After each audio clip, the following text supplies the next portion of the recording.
Hola jóvenes, Dios los bendiga. En este día, en la Escuela Bíblica de Vacaciones, destino excavar. El lema es Descubriendo la verdad sobre Jesús. Y el texto lema es: y me buscarán y me encontrarán cuando me busquen de todo corazón. Jeremías 29:13. Hoy en el día 4, en nuestra clase, veremos Jesús murió y resucitó. La historia bíblica que tendremos hoy es Jesús vive. Jesús cumplió el plan de Dios de ser nuestro Salvador.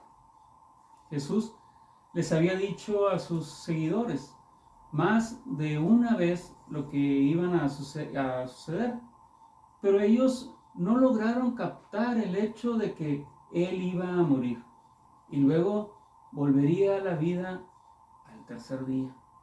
Cristo murió en lugar nuestro. Este es el mensaje del Evangelio. Cristo murió por nosotros. Cuando estábamos muertos en nuestros delitos y pecados, nosotros estuvimos ahí, en esa turba que gritaba: crucifícale, crucifícale. Nuestro pecado le costó la vida a nuestro Salvador.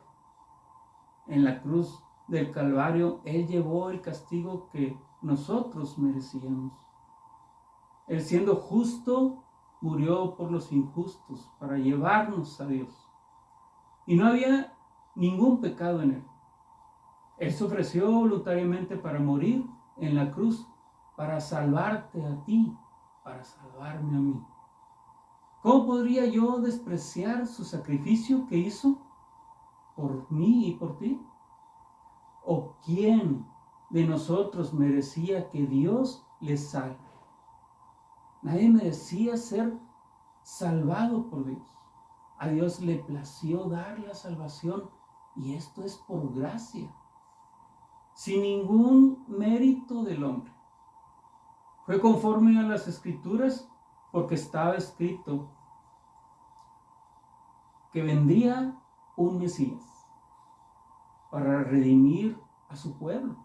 Jesucristo mismo también anunció su muerte y resurrección. Confirmando la veracidad de las Escrituras, Cristo resucitó en cuerpo glorificado y sin ningún pecado sobre él. En la palabra del Señor podemos ver en Juan capítulo 11 versículo 25. Entonces Jesús le dijo: yo soy la resurrección y la vida, y el que cree en mí, aunque esté muerto, vivirá. Vemos también en Isaías capítulo 53:5. Mas él herido fue por nuestras rebeliones, molido por nuestros pecados. El castigo de nuestra paz fue sobre él, y por su llaga fuimos nosotros curados. Y en Isaías 53, los versículos del 9 al 11 nos dicen: y se dispuso con los impíos su sepultura, mas con los ricos fue en su muerte, aunque nunca hizo maldad, ni hubo engaño en su boca.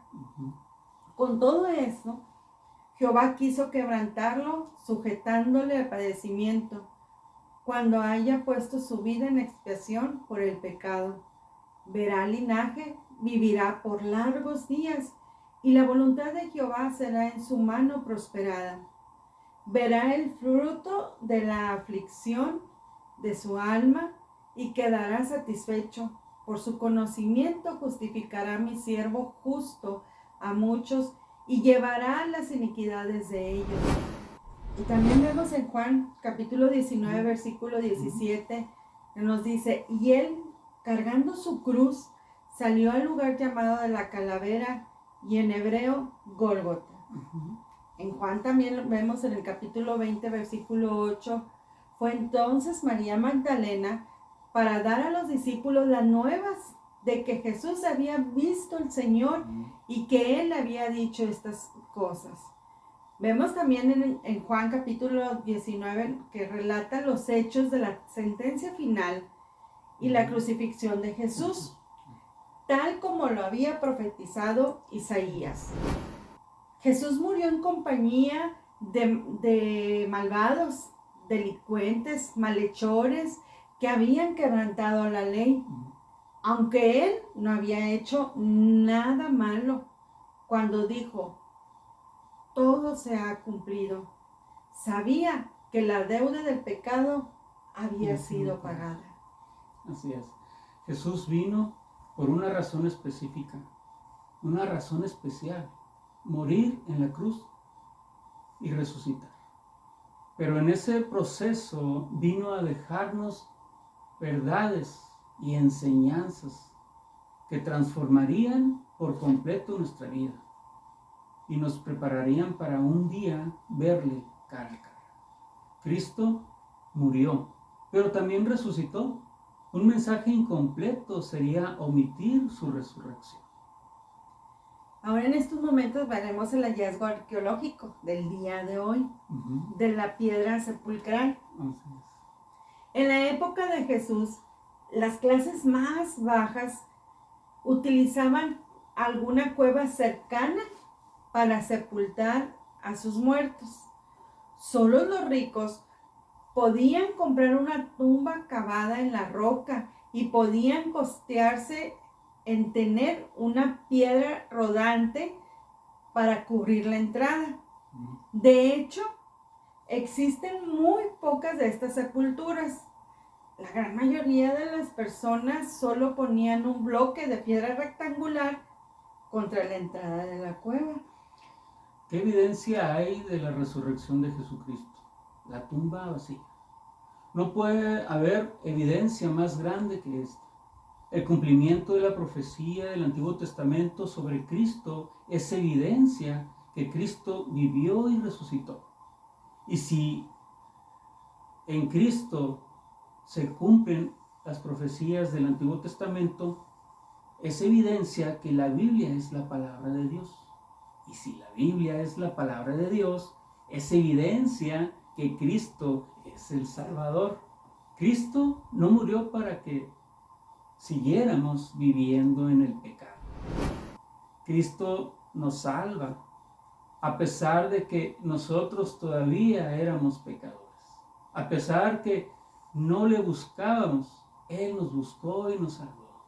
A pesar de que vivíamos siendo enemigos de Dios, Dios no nos negó a su propio Hijo, sino que lo entregó a la muerte por todos nosotros. Jesucristo dio su vida por nuestros pecados, para que rescatemos de este mundo lleno de maldad. Cristo murió por todos tus pecados. En Cristo puedes hallar el perdón y la salvación. Debido a que Jesús cumplió el plan de Dios, puedes tener vida eterna al creer en Jesús. Está escrito para los hombres que mueran una sola vez y después de esto el juicio. ¿Cómo se prepara esto? Es fácil. Cristo fue a la cruz, dio su vida, derramó su sangre. La Biblia nos enseña que su sangre, su muerte fue la paga por nuestro pecado, joven. Y es para ti, joven. ¿Estarías dispuesto a pedirle hoy a Dios perdón por tus pecados? ¿Estarías dispuesto a confesar a Dios que has vivido en pecado hasta hoy? Y hoy aceptar a Cristo como tu Salvador personal en una oración, en solo una oración. Una oración que puede cambiar tu vida. Y si lo haces con todo tu corazón, Dios te quiere ayudar. No importa en la situación en la que estés en estos momentos. No importa. Lo único que necesitas es reconocer que necesitas a Dios. Porque solos nosotros no podemos. Necesitamos la ayuda de Él. Si gustas, joven, seguirme en esta oración, vamos a orar. Padre Celestial, soy pecador, he pecado contra ti. Y en este día te pido perdón por mis pecados, me arrepiento. Te doy gracias, Padre Celestial, por haber enviado a Jesús para morir en mi lugar. Y en este día yo le recibo como Señor y Salvador de mi vida. En Cristo Jesús te lo pido. Y te doy gracias. Amén. Amén. Si tú, joven, hiciste esta oración, tu nombre se acaba de escribir en el libro del Cordero. Ya eres hijo de Dios. Como nos dice en Juan capítulo 1, versículo 12. Mas a todos los que le recibieron, a los que creen en su nombre, les dio potestad de ser hechos hijos de Dios. Y yo quiero animarte a crecer en el conocimiento de Dios y de su bendita palabra. Porque dice la Escritura, recordemos, me buscarán y me encontrarán cuando me busquen de todo corazón. Dios los bendiga, los esperamos mañana. Dios los bendiga. Hasta luego. Hasta luego. Bye. Bye.